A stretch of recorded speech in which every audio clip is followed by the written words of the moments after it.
Hello toppers, welcome to our family. তো আজ class 10 এর ইতিহাস বিষয়ের আমাদের যে ইম্পর্টেন্ট কোশ্চেনগুলো এখন আছে, আমি তোমাদের মাঝে প্রত্যেকটা অধ্যায়ের ইম্পর্টেন্ট কোশ্চেনগুলো 2 নাম্বার, 4 নাম্বার এবং 8 নাম্বারের কোশ্চেনগুলো আমি আলোচনা করব।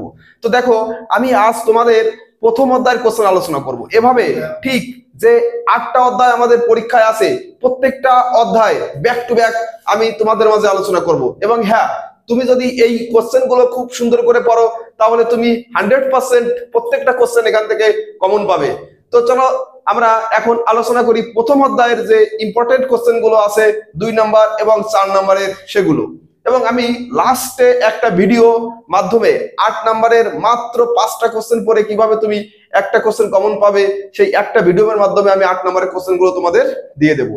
তো চলো দেখা যাক প্রথম অধ্যায়ের 2 নাম্বারের কোশ্চেনের যে ইম্পর্টেন্ট কোশ্চেন গুলো আছে। তো দেখো, প্রথম কোশ্চেন আছে, খেলার ইতিহাসে 1911 খ্রিস্টাব্দটি বিখ্যাত কেন? ভেরি ভেরি ইম্পর্টেন্ট কোশ্চেন এটা তোমাদের জন্য এই বছরে। আমরা মোটামুটি সবাই জানি এই কোশ্চেনের আনসার। নেক্সট আছে কি, আধুনিক ভারতের ইতিহাস রচনার প্রধান উপাদানগুলি কি? অর্থাৎ ইতিহাস রচনা করতে গেলে বা ইতিহাস সম্পর্কে জানতে হলে আমরা কোন কোন মাধ্যমে, কোন কোন সোর্সে আমরা ইতিহাস জানতে পারবো। নেক্সট আছে কি, ইতিহাসের উপাদান রূপে সংবাদপত্রের গুরুত্ব কি? দেখো, এখানে একটা কোশ্চেন একটু কেটে গেছে, তো এখানে কি হবে, নতুন সামাজিক ইতিহাস কি? এটাও খুব ইম্পর্টেন্ট তোমাদের জন্য, এটা খুব সুন্দর করে পড়বে। স্থানীয় ইতিহাস চর্চা বলতে কি বোঝো?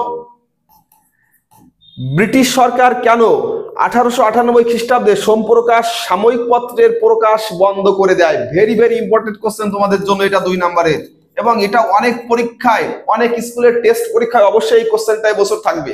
দেখো, আমরা সবাই জানি যে ব্রিটিশ সরকার নিজেদের সুবিধার্থে আমাদের ভারতবর্ষে তারা শাসন কার্য চালাতো। তো একটা সময় দেখতে পেলো যে সোমপ্রকাশ পত্রিকা ব্রিটিশ বিরোধী সকল বিষয় তারা কি করলো, আমাদের মাঝে তুলে ধরলো। এবার স্বাভাবিক, এদের ব্রিটিশদের বিরুদ্ধে কোনো কথা তুলে ধরা ব্রিটিশদের ভালো লাগবে না, যার কারণে আমাদের সোমপ্রকাশ পত্রিকা তারা বন্ধ করার জন্য উঠে পড়ে লাগলো। তো নেক্সট, আঞ্চলিক ইতিহাস চর্চা গুরুত্বপূর্ণ কেন? আধুনিক ভারতের ইতিহাসের উপাদান রূপে সরকারি নথিপত্রের সীমাবদ্ধতা কি? 8 নাম্বারে আত্মজীবনী ও স্মৃতিকথা বলতে কি বোঝো? দেখো, বেশিরভাগ ক্ষেত্রে আমরা এই সমস্ত বিষয় থেকে কি করতে পারছি, ইতিহাস জানতে পারছি। তার মানে কি, এই সমস্ত উপাদান যেমন আত্মজীবনী বলো, স্মৃতিকথা বলো, তারপর আমাদের সংবাদপত্র বলো, এগুলোর মাধ্যমে কি হয়, আমাদের অতীতের যে সমস্ত ইতিহাসের ঘটনা সেগুলো সম্পর্কে কিন্তু আমরা এই 2025-এ এসেও কি করতে পারছি, জানতে পারছি। তো নেক্সট কি, নতুন সামাজিক ইতিহাস কি? ভেরি ভেরি ইম্পর্টেন্ট কোশ্চেন, যদিও এটা উপরে একবার দেওয়া ছিল। নেক্সট, নিম্ন বর্গের ইতিহাস চর্চা বলতে কি বোঝো? ব্যাস, এখান থেকে এই 2 নাম্বারের কোশ্চেন গুলো পড়লেই আমাদের হবে। তো দেখো, মাত্র 10টা কোশ্চেন, এই কোশ্চেনটা আগে একবার দেওয়া আছে। এই 10টা কোশ্চেন যদি আমরা 2 নাম্বারের পড়ি, এখান থেকে অবশ্যই আমরা একটা কোশ্চেন পাবো। চলো নেক্সট আমরা আলোচনা করব 4 নাম্বারের কোশ্চেন নিয়ে। দেখো, ইতিহাসের প্রথম অধ্যায় 4 নম্বরের কোশ্চেন। দেখো, গত বছর আমাদের এখান থেকে পড়েছিল যানবাহনের ইতিহাস। তো এবছর যানবাহনের ইতিহাস পড়ার কোনো সম্ভাবনাই নেই। তো এবছরের জন্য যে ইম্পর্টেন্ট কোশ্চেন গুলো আছে, চলো আমরা এক ঝলকে দেখে নিই। কি বলেছে দেখো, প্রথম কোশ্চেন, আধুনিক ভারতের ইতিহাস চর্চায় সরকারি নথিপত্রের গুরুত্ব লেখো। অর্থাৎ ইতিহাস জানার জন্য সরকারি নথিপত্রে মানে সরকারি কাগজপত্র কি গুরুত্ব আছে। নেক্সট, বিপিন চন্দ্র পাল তার 70 বছরের আত্মজীবনী কি ব্যাখ্যা করেছেন? অর্থাৎ তার 70 বছরের যে আত্মজীবনী, সেই শৈশবের যে ঘটনা থেকে শুরু করে তার যে জীবনী, অর্থাৎ সে যে কাজকর্মের মাধ্যমে ইতিহাস জানতে পেরেছে এবং আমরাও তার সম্পর্কে জানতে পারি, সেই বিষয়টা তার এই 70 বছর আত্মজীবনীতে কি করা আছে, লেখা আছে। দেন, নারী ইতিহাসের উপর একটা টিকা লেখো। দেখো, ভেরি ভেরি ইম্পর্টেন্ট কোশ্চেন। একটা কথায় আছে, বলে যে নারী শৈশবে পিতার অধীন, যৌবনে স্বামীর অধীন এবং বার্ধক্যে পুত্রের অধীন। দেখো, সেদিন কিন্তু এখন আর নেই। এখন নারীরাও কিন্তু এই 2026-এ এসে বিশ্বকাপ জয়লাভ করলো। তো দেখো, নারীরা কিন্তু এখন আর সেই পিছিয়ে নেই। নারীরা এখন তাদের আপন মহিমা জ্বালিয়ে ধরেছে সারা পৃথিবীর সামনে। দেখো, 4 নাম্বার কোশ্চেন, পরিবেশ চর্চা ইতিহাস চর্চার ক্ষেত্রে সম্প্রতি কেন গুরুত্বপূর্ণ হয়ে উঠেছে? অর্থাৎ পরিবেশ চর্চা করা এখন কেন এতটা গুরুত্বপূর্ণ?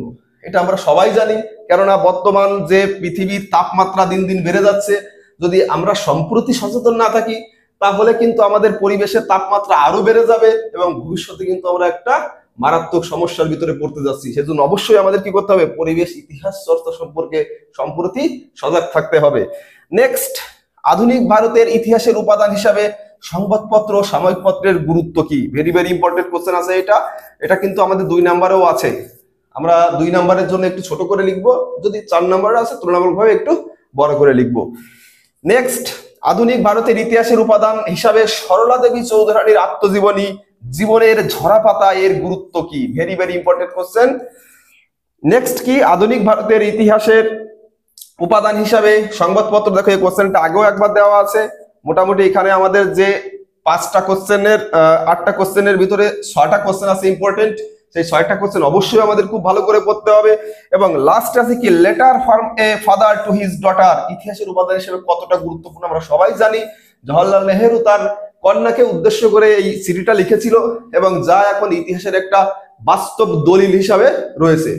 তো চলো, এই ছিল আমাদের 2 নাম্বার এবং 4 নম্বরের ইম্পর্টেন্ট কোশ্চেন। তো দেখো, আমাদের অনেক স্কুলে টেস্ট পরীক্ষা মোটামুটি শুরু হয়ে গেছে এবং ইতিহাস আশা করি কোনো স্কুলে এখনো হয়নি। তো আমরা আশা করছি আগামী 2, 4, 5 দিনের ভিতরে প্রত্যেকটা অধ্যায়ের কোশ্চেন আমরা তোমাদের মাঝে দিয়ে দেব। তোমরা এই কোশ্চেনগুলোই খুব সুন্দর করে পড়ে যাও, আশা করি তোমাদের প্রত্যেকটা কোশ্চেন পরীক্ষায় বাঁধবে। Thank you.